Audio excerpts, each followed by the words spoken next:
Tonight, Tales of Tomorrow presents Past Tense, starring Boris Karloff, with Robert Simon and Catherine Mesko.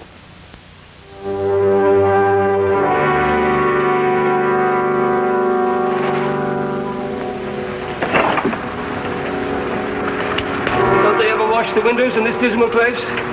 Are you kidding, Doctor? Whoever washes windows in a place like this?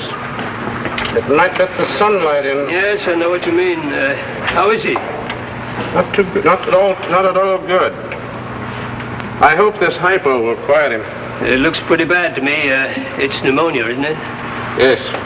Complete consolidation of both lobes. Has he reached the crisis yet? This morning. Temperature's been going up ever since. I'm afraid he hasn't a chance. Well, maybe he's better off. I wish we knew more about him. I've never come across a patient like this one. He's never had a visitor. No family, no relatives, not even a friend. Nobody seems to know where he came from. Yet he has a knowledge of medicine that sometimes makes me feel like a young intern. Let's see, it's 6 months since we sent him here, isn't it? Just about. And still has that same obsession? Hasn't varied a bit. Insists he's a man from the future. Penicillin. There he goes again. Same fixation about that drug. Yeah. Penicillin. Hasn't stopped talking about it since you brought him here. Isn't there anything at all we can do for him? Nothing at all. No, I'm afraid that December 3rd, 1910 will mark the end of Harry Marco and of his delusions about a miraculous cure-all. This wonder drug that he calls penicillin. In a minute, Jane. In a minute.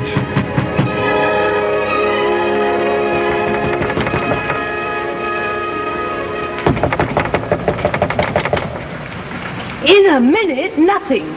Open this door. Harry Marco, open this door immediately. Do you hear me? What are you doing down there? All right, I'm coming. Take it easy. Don't break the door down.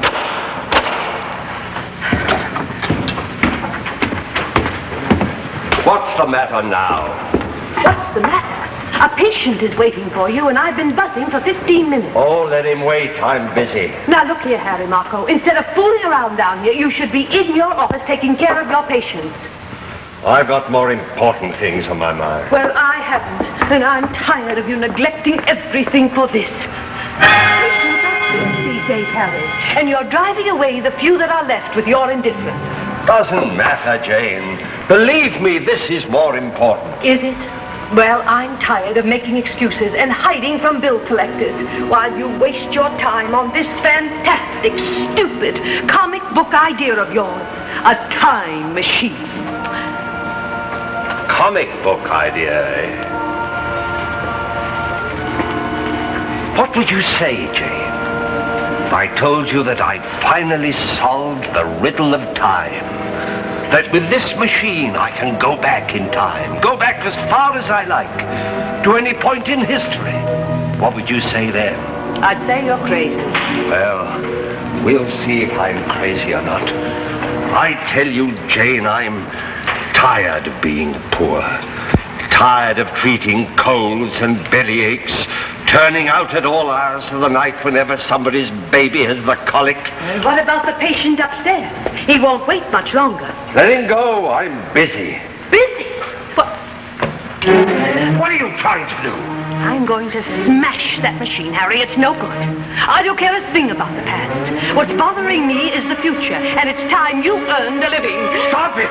Stop it, I say! Now get out of here. Get out! Don't you ever try to touch that machine again. Harry Marco, I'm going to smash that machine if it's the last thing I do.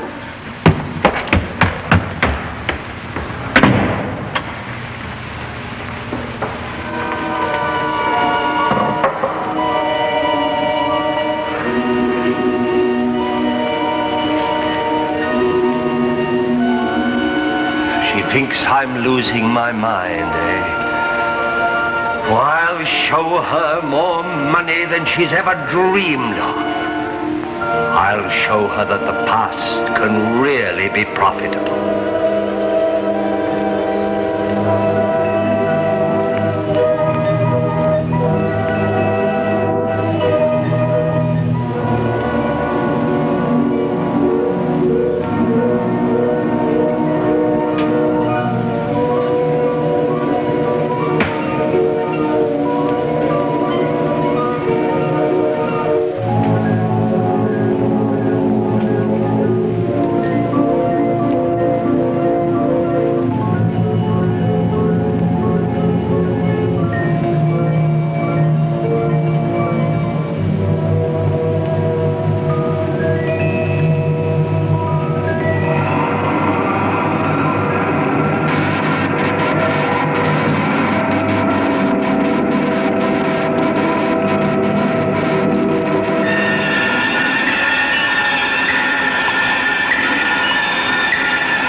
My time machine works.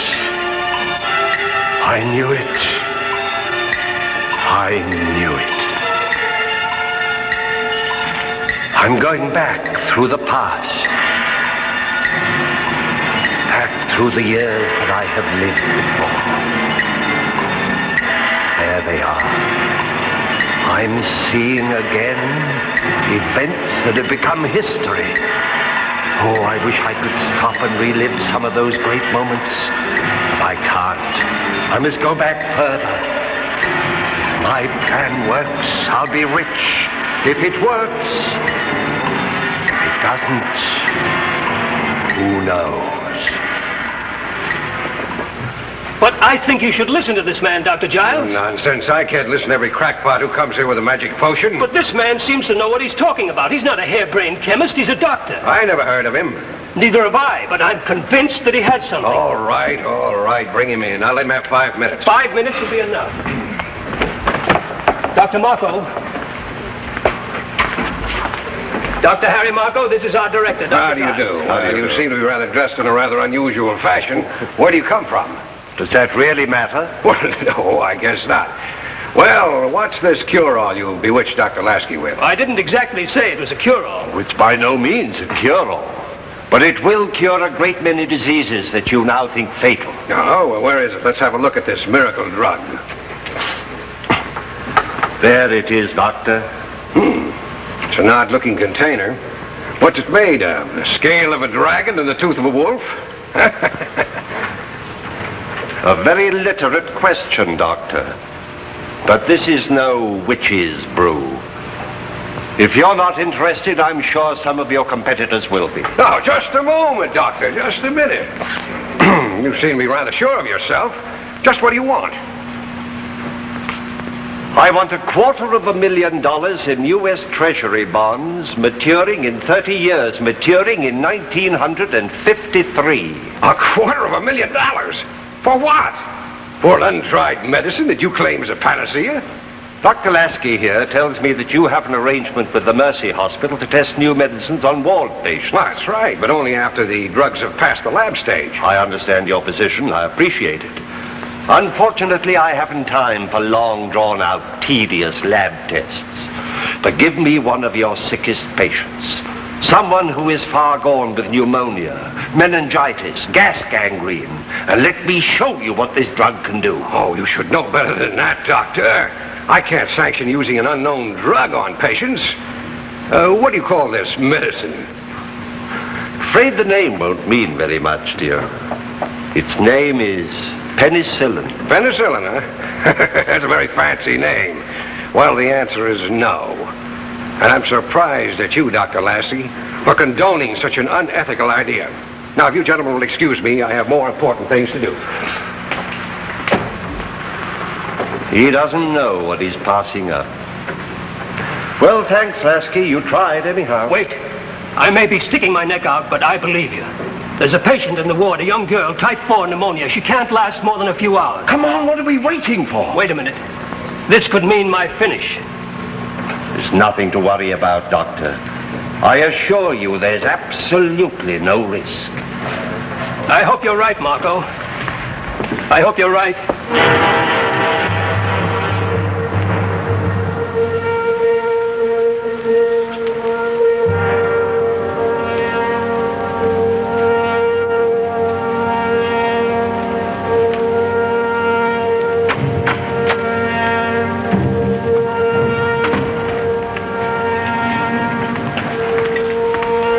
Has there been any change?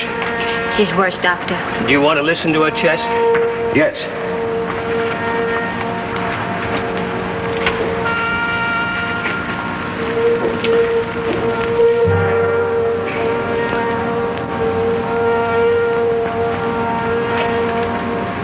Give me a sterile syringe.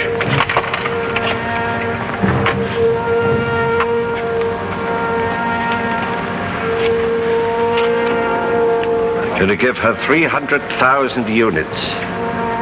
We'll repeat the dose in an hour. What are you giving her, Doctor? Oh, that doesn't matter, nurse. She's highly irregular, Doctor. It certainly is.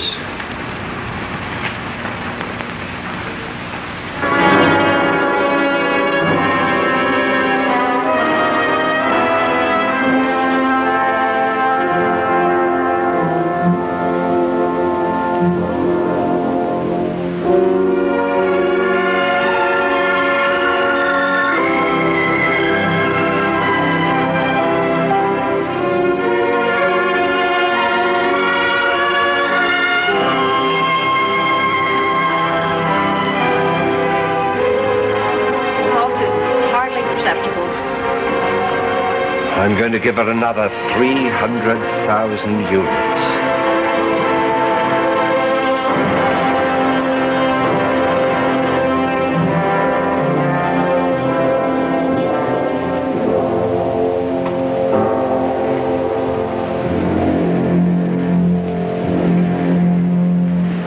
Marco, she's dead.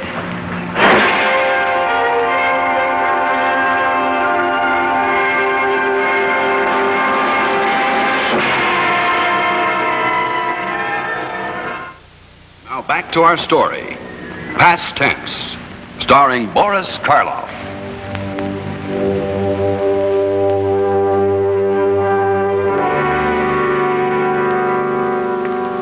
And you say Dr. Lasky permitted this stranger to inject this fluid into your patient? Yes, sir. Over my express objections. Thank you, nurse. That's all. Dr. Giles. Lasky, you're through.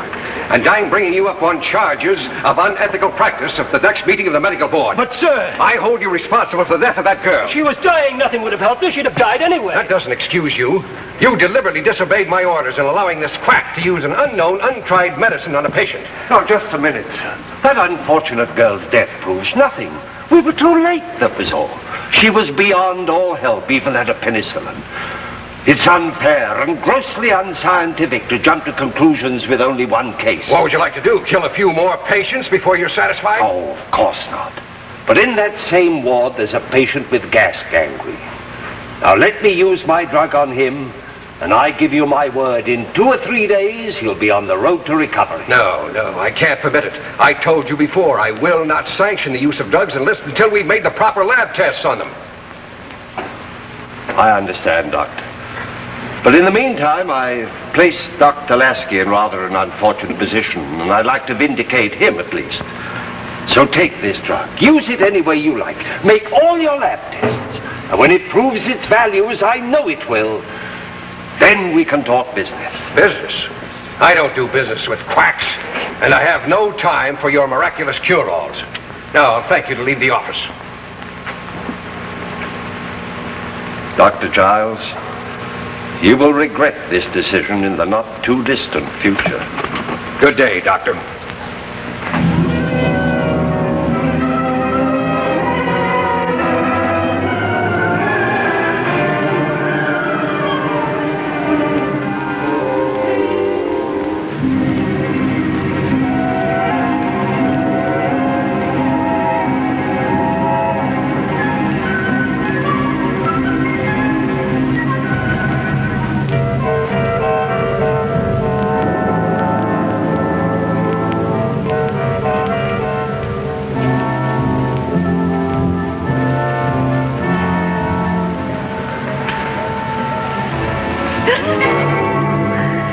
thinking of smashing the machine again, are you? You startled me.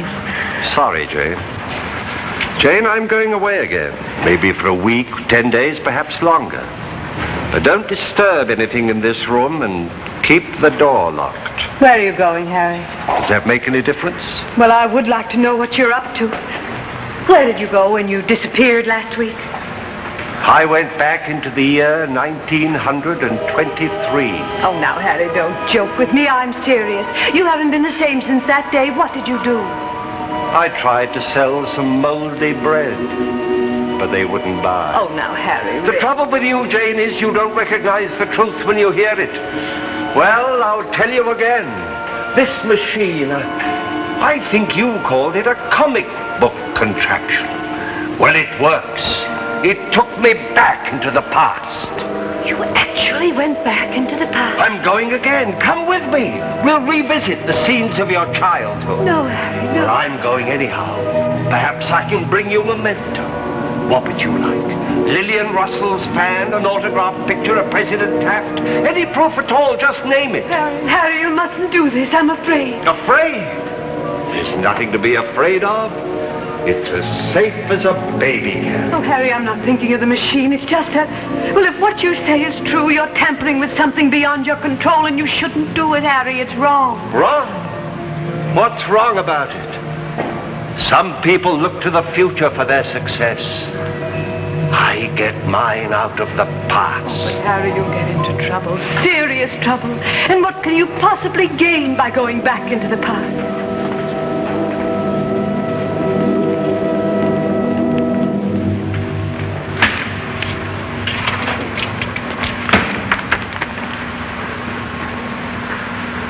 I wanted to bring them the benefits of penicillin. 30 years before its time. But they wouldn't listen to me. They laughed at me and threw me out. But this time, I'm going back even further into the past. Back to 1910. What's more, I'll go to the same company. This time they'll pay. And pay plenty. Harry Mocko, you're not going. Oh, I should have smashed this machine weeks ago. Harry, I beg you, destroy it. Promise me you won't go. I have a feeling that something terrible's going to happen. Maybe you're right, Jane, dear. But I must make just this one last journey, and I'll come back with more than enough to take care of us for the rest of our lives. Then I'll smash the machine. Harry, I give you my word. Now go.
Tell me some more about this wonder drug, Dr. Marco. Oh, there's no use talking about it anymore, Dr. Giles. Let me demonstrate it for you. Come now, you don't expect me to use this stuff on human beings before it's been tested, do you? But it's been tested over and over again. Where?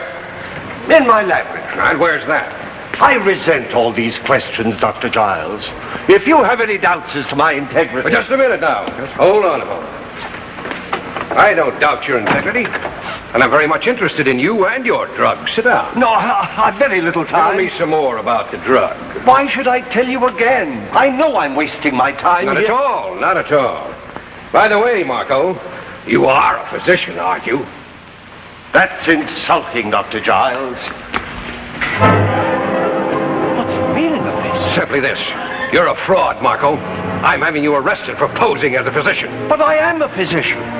Dr. Lasky, you know me. Tell him. I've searched every available record, sir. Marco's name isn't listed in any of them. Just as I suspected. But you're mistaken. I'm a graduate of Bellevue. What year? 1926.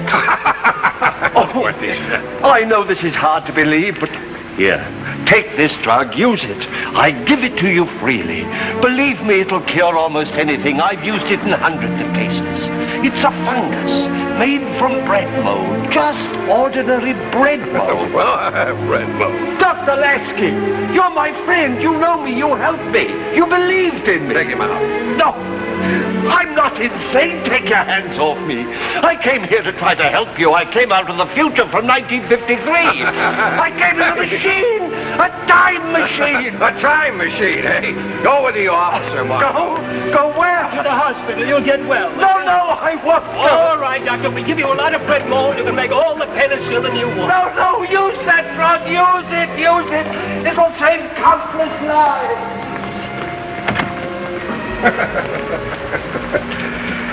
Bread mold, huh?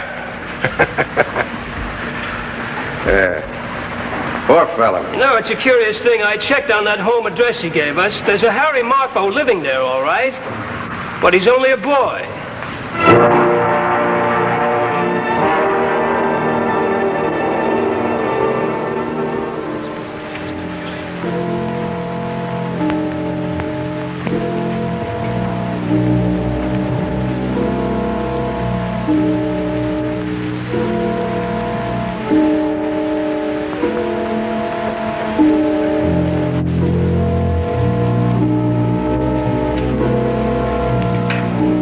That's the end of Harry Marco. December 3rd, 1910. Cause of death, acute lobar pneumonia. Well, here's his precious penicillin.